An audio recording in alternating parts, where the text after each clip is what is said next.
Merci de votre fidélité. 19h45 sur votre télévision Kaolack TV. Bonsoir et bienvenue sur l'actualité de ce lundi. Les titres, c'est tout de suite. Les revendeurs de flipperies situés au niveau du marché Guedj de Kaolack ont étalé leur liste de plaidoiries allant même jusqu'à appeler les autorités pour une meilleure cadre de vie. En collaboration avec l'ambassadeur de Turquie, la mairie de Kaolack a appuyé le marché poisson de Kaolack. L'opération de reboisement de 1 500 000 arbres au niveau de Fatick a pris fin. Ainsi, l'ONG Nebedaï a célébré grandement l'événement au niveau de Fatick. Voilà pour les titres. Dans quelques instants, le développement.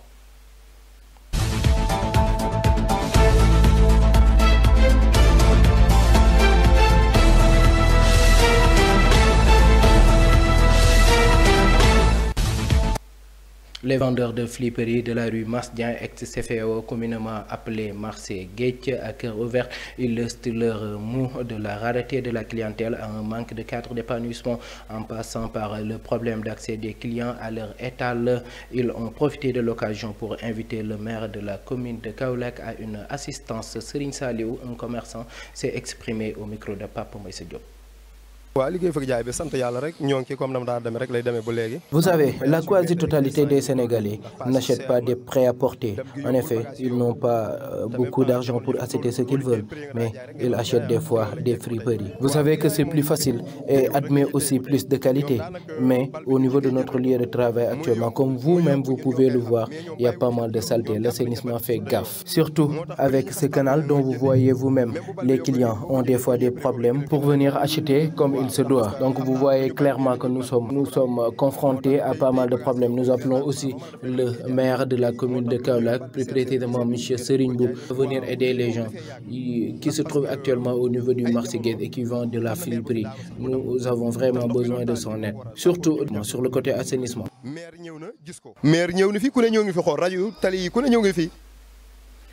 L'ambassadeur de la Turquie était l'hôte de la ville de Kaolack. Ce jeudi 12 janvier, M. Ahmed était accompagné par l'ONG Setika, reçu par l'édite de la ville, Serigne Mboup. Le Setika vient concrétiser une doléance de 2021 en dotant une machine de glace au marché poisson. Serigne Mboup salue le dynamisme de tous les acteurs qui ont réussi à débloquer la situation en 3 mois. Écoutons les propos du maire de la ville de Kaolack.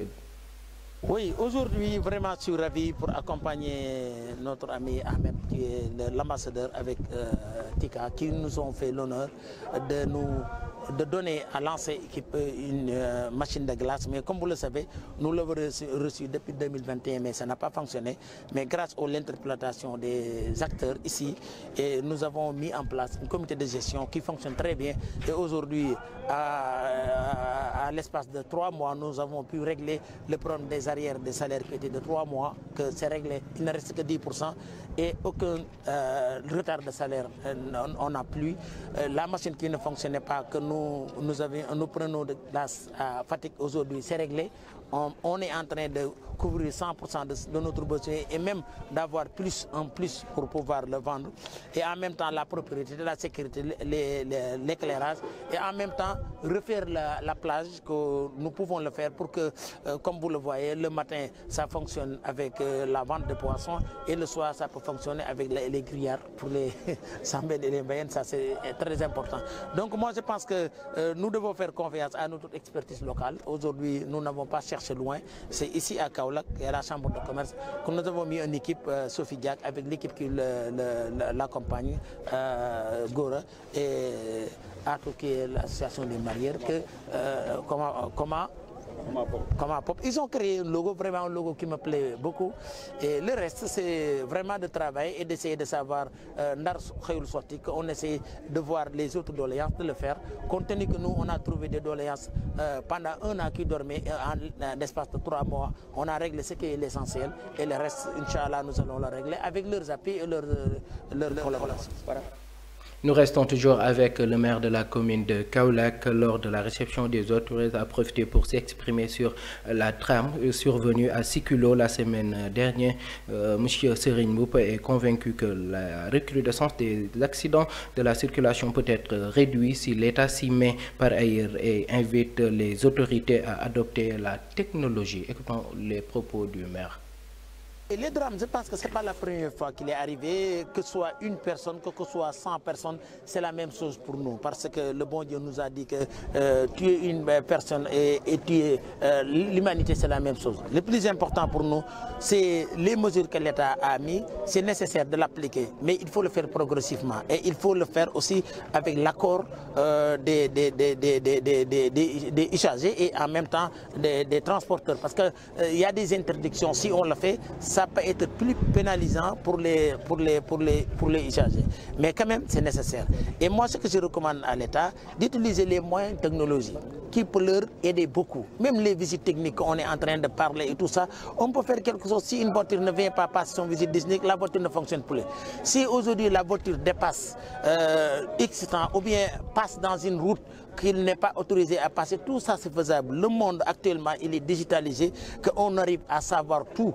Donc c'est la même chose que le système de géolocalisation fonctionne et les Sénégalais sont très développés dessus. Je pense que utilisons-le et donnons plus la possibilité à nos services de l'ordre de faire d'autres choses de la sécurité que de passer leur temps, d'arrêter les voitures et de faire tout ça et que ça fait perdre beaucoup de temps parce qu'on nous dit qu'il y a 46 postes de santé et il est possible avec un boîtier de régler tout ça et ça fonctionne sans problème et tout le monde aura ce qu'il a et que ça fonctionne. Et c'est ça qui se passe partout parce que moi, le mois passé, j'étais aux États-Unis, je ne voyais pas de policier dedans et la personne est surveillée. Une fois, il a dépassé un litre de contenu, tout de suite, on l'a fait un BP, il m'a dit que j'aurais $200 de pénalité dans mon compte tout de suite. Et juste dépasser une ligne continue. Tout ça, c'est faisable et je pense que l'État du Sénégal a tous les outils nécessaires pour le faire. Et ça, c'est quelque chose qu'on peut faire dans 3 mois, ça fonctionne et il n'y a plus de problème. Merci. Clap de la fin pour l'opération de reboisement d'arbres de Nebedaï. L'ONG du même nom a tenu à célébrer grandement l'événement avec la présence des autorités qui se trouvent à Fatick. À cette occasion, l'ONG est revenu sur les différents mécanismes qui lui ont permis de réaliser cette vaste opération. La coordonnatrice de Nebedaï, Elisabeth Tambedou, s'est exprimée au micro de Papa Messedio. Oui, aujourd'hui nous faisons la clôture de notre opération 1 million d'arbres, qui est une opération très importante parce que nous a permis de travailler en collaboration avec les populations, que ce soit les populations locales, je veux citer les femmes, les groupements de femmes, les associations de jeunes, mais aussi beaucoup avec les enfants. Donc nous travaillons beaucoup avec les enfants à travers un programme éducation environnementale que nous faisons dans les écoles. Donc cette opération 1 million d'arbres, c'est possible grâce à nos partenaires locaux avec qui nous partageons beaucoup, avec qui nous travaillons aussi beaucoup dans les différentes zones où Palmarin, où Nebedaï intervient.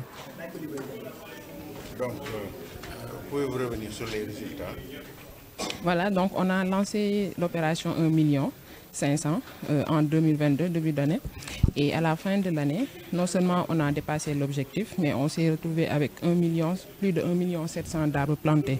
Donc au début, ça a été très ambitieux, mais avec les populations locales, on a pu atteindre notre objectif. Et donc c'est le moment de les remercier et encore de mieux faciliter cette collaboration qu'on a eue avec eux depuis des années maintenant. Oui, la plantation c'est important parce que ça permet de faire notre part dans la lutte contre la déforestation, même si c'est un combat vraiment pas difficile, mais nous essayons d'amener notre part à l'édifice, qui est de protéger l'environnement. Et à travers l'environnement, on parle aussi de la déforestation. Donc planter des arbres, c'est nécessaire. Et nous mettons la main dans la pâte pour pouvoir réussir cette activité de plantation. Et nous ne voulons pas seulement planter, mais que les arbres que l'on plante puissent réussir et servir à la population. Raison pour laquelle on essaie de travailler en collaboration tout le temps avec les populations locales pour que ces arbres que nous essayons de planter soient utiles, mais aussi qu'ils soient protégés par les populations et ainsi lutter contre la déforestation. L'ONG Nebedaï consacre beaucoup d'énergie aux enfants de la région de Fatick. Avec l'implication de ces enfants, l'ONG a réussi à dépasser l'objectif mais compte renforcer son programme d'éducation environnementale pour persuader les enfants qu'ils vont devenir des protecteurs de l'environnement et les amener à avoir l'amour de la vie végétale. Cette démarche a été juste un couronnement de la collaboration qu'on a avec Nebedaï depuis pas mal d'années. Donc il y a eu pas mal de résultats qui ont été faits, notamment sur le reboisement, sur la protection de l'environnement, sur l'éducation citoyenne, l'éducation environnementale au profit des élèves, au profit des personnes âgées. Donc pour nous c'était tout à fait logique d'aider Nebedaï, de contribuer en tout cas à ce que Nebedaï ait un espace adéquat qui lui permet d'asseoir un peu sa dynamique dans cette quête de formation, quête de savoir au profit des populations.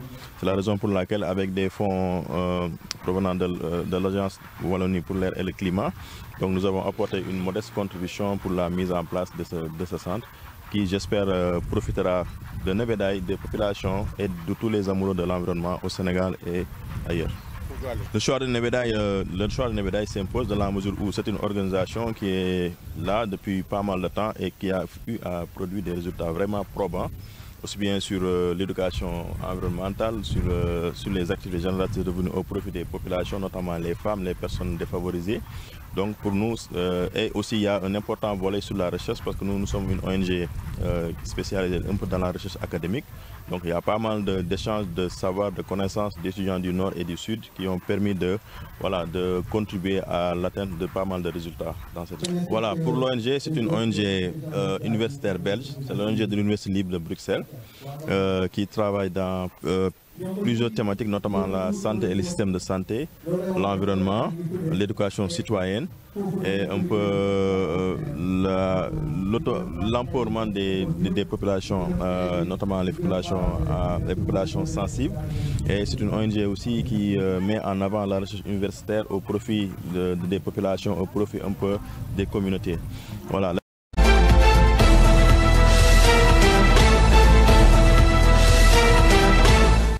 Nous sommes au bout de la première partie de cette édition. La seconde sera consacrée à l'actualité internationale avec Pende Diallo.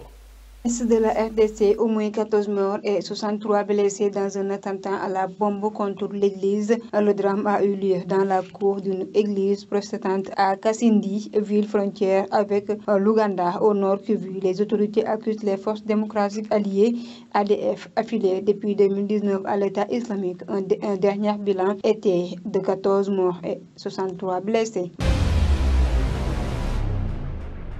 Parlant cette fois-ci Burkina Faso, une cinquantaine de femmes portées disparues dans le nord du Burkina Faso.